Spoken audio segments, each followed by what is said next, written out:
Hello everybody, welcome to What About the Game. Today I'm going to be talking about Xenoblade Chronicles X. Finally.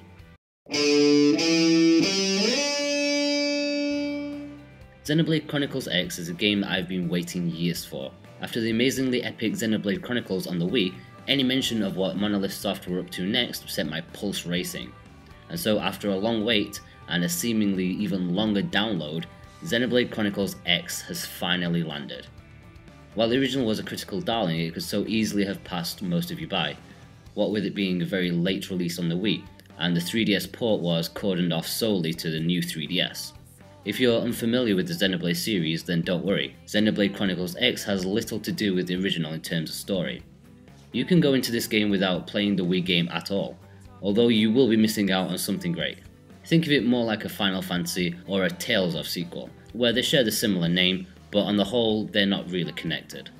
So where does one start with Xenoblade Chronicles X? Well, considering it's such a massive game with so many things to talk about, let's go step by step from the beginning. The story of Xenoblade Chronicles X begins with the account of Earth being caught in crossfire of two warring alien species. Unable to find any other solution, the people of Earth resort to fleeing to the stars.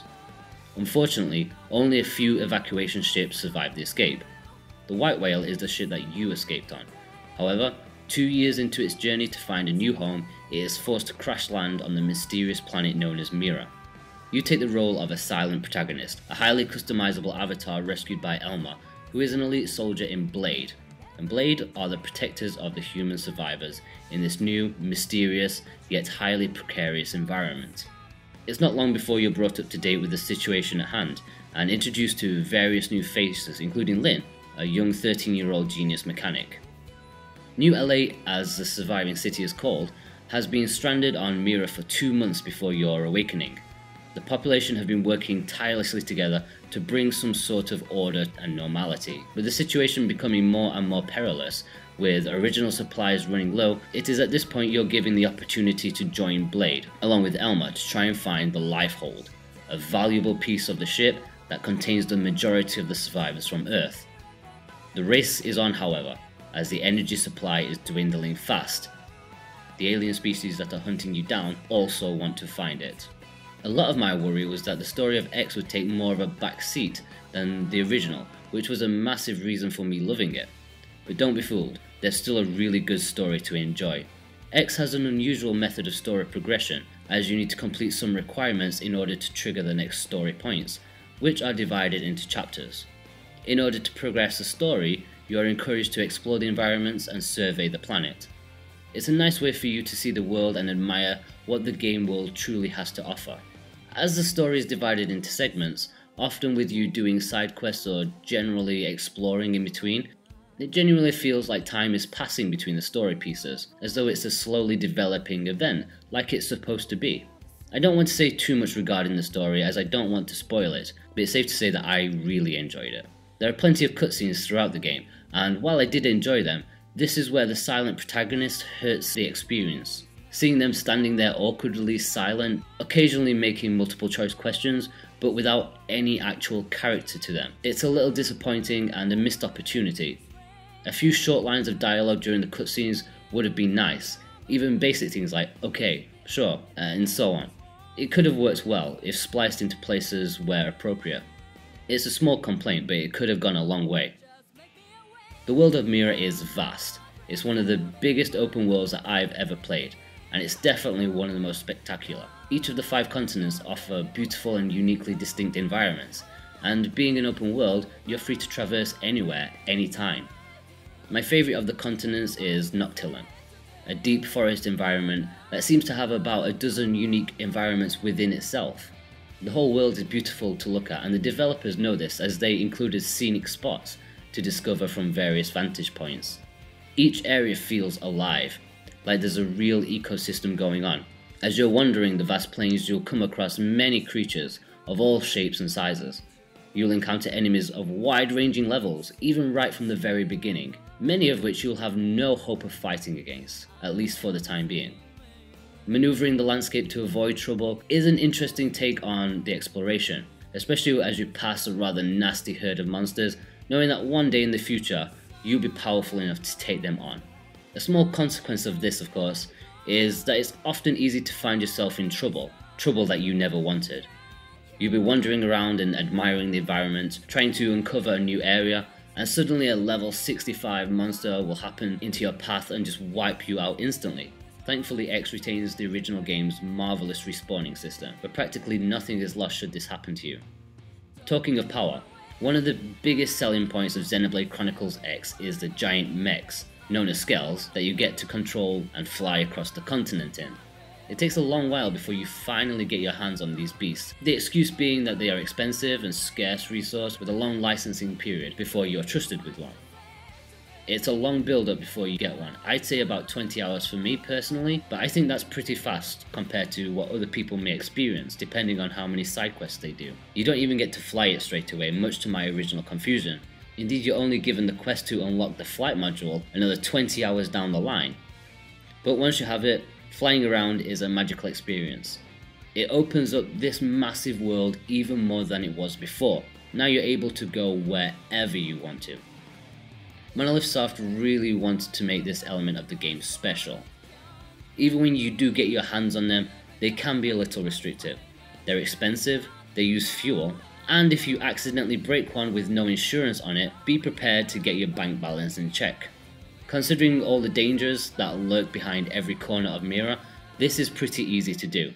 Saying that though, they are powerhouses. Having a full squad of scales grants you enough power to punch above your weight, and you can actually stand a chance against some of the giant enemies that roam the landscapes. If you play Xenoblade Chronicles, then you'll feel very familiar with the battle system present here. Aside from a few small changes, they're very much the same thing. You control one character in a pseudo real-time battle where you can run around as much as you please when engaged with most enemies.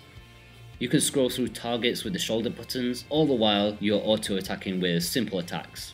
What you can do is choose arts to use in battle. Arts act as a special attack. Sometimes they are more powerful, inflict ailments on an enemy, can boost your own stats or heal you. With arts at your disposal, you really have to learn which arts interact with each other. Usually the arts for each class are connected to each other in some way, and if used after each other, can result in what could be described as a combo. An example of this would be, first use an art to stagger your enemy, and then use the art that will topple them as a result of the stagger. After they recover, you will probably be the target of their attacks due to raising the aggro. At this point, you can use the art that is effective against enemies targeting you. This may be a melee attack, so after that you can use the art that is most powerful after using a melee based art. It sounds really long-winded, but that's how it is. Once you've mastered the qualities of the arts that you've learned, you'll be a lot more capable and effective in battle. To add to the depth of the combat, the previously mentioned classes are fairly unique from each other, even if they are basically reusing tropes of classic RPG games. You can have the standard all-out attacker, the defensive juggernaut, the support healer, and so on. They do feel different too, and while switching is allowed, I'd highly recommend not switching them after you've been playing a while. While you still retain your level, switching classes makes you almost start from square one arts wise. I decided to try a change after about 30 hours of gameplay, but I felt so useless in battle after the change, I had to switch back. I needed my arts. In battle you can switch between two weapons, a long-range firearm and a short-range melee weapon. You can switch between them on the fly in battle, and they each offer something different tactically, depending on which arts you use. I really like this addition as you're constantly switching between weapons since each of them has a cooldown period between attacks. Some elements have been taken away, such as the vision and combo attacks, which personally I'm rather happy with, as there's just about enough to be going on with as it is. Xenoblade Chronicles X is absolutely packed. I've been talking for a long time now, and yet I've barely even scratched the surface of the things that you can do in this game. It's monstrous, overwhelming, and yet totally engrossing with all the things it has to offer. Things such as weapon augments, collectibles, probes that you use to mine Miranium and survey the world, affinity missions which you use to bond with your teammates and even acquire new members, the online squad missions, class ranks, skills. There's just so much in Xenoblade Chronicles X, and the best thing about it is that it's not really that deep. It's just that there's a lot of it, There's always something you can be doing. The music is suitably epic. Lots of heavy drum pounds, drawn out grand notes, choir vocals mixed with a lot of electronic elements makes it a soundtrack for the modern age. After listening to every song on the soundtrack, it's nice to hear there's plenty of variety in the songs too. You know, a mix between heavy metal, rap, club dance music, along with any other thing you can think of. There's lots of different instruments for practically every track, giving you lots of layers. There's even plenty of vocal tracks too, including the rather divisive battle theme with the rapping. I'll admit, as soon as I heard the rapping kick in, I did give a little bit of a groan. But as the song develops, the more you hear it, the more likable it is. I kinda like how cheesy the soundtrack is as a whole. Speaking of vocal tracks, I'd definitely say they are my favourite part of the soundtrack. You know, while the soundtrack overall is great, I think many of the songs kind of blend together a little too much, despite the bizarre genre mixes. The vocal arrangements, however, help to make them a lot more unique. I really like the soundtrack. Graphically, it is stunning, at least for this console. It's hard to believe the Wii U can handle such an ambitiously vast game, and looks great doing it. It's outrageous that they tried, and it's even more outrageous that they pulled it off. The environments are wonderful, the lighting, the water effects, it really enhances this living, breathing world. Although to be honest, there is a lot of pop-up, but once you've been playing for a while, you don't notice that too much. The weakest aspect of the visuals is definitely the character models. Now, I'm not saying that they're bad, they just stick out as the least visually appealing thing in the game.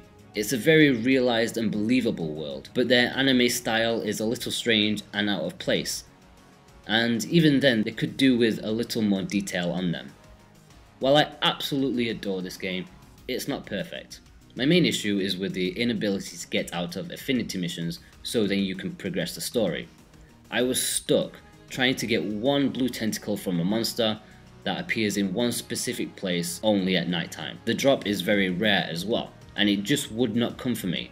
So I was waiting around the whole time, unable to do anything, and I really wanted to continue the story. As a whole, the material collection can be more of a hassle than it should be. You know, if they are scattered around on the ground, they can be incredibly rare sometimes, and even finding the right portion of the map that they might spawn can be almost an impossible task without looking it up online. Materials gained from enemies can be just as frustrating as I just stated. First you have to find where the animal likes to hang out, then you have to guess which part of the body may be holding that particular part that you need. You can lock onto specific appendages and destroy them first, which seems to help, but in spite of that it can still be a time consuming and almost chore-like experience. Every time I took on a mission that involved collecting materials, I prayed and I hoped that I already had it in my inventory. But saying that, overall Xenoblade Chronicles X is one of the best and essential experiences that you can have on the Wii U, or on any console for that matter. It's a game so big and so vast, it will last you hundreds of hours without you feeling bored. Aside from the occasionally irksome material collection missions, I feel like I could play this game until my Wii U wears out. It's escapism at its finest, truly taking you to another life in another world. This review has taken a while, solely because of how much I like this game. Definitely the best game of 2015. Okay guys, if you've enjoyed this video then please like and subscribe, it will really help me out a lot. Don't forget to read the full review of Xenoblade Chronicles X at whataboutthegame.com and keep up to date with everything that I do by following me on Facebook and Twitter. The links are below. Thanks guys, bye bye.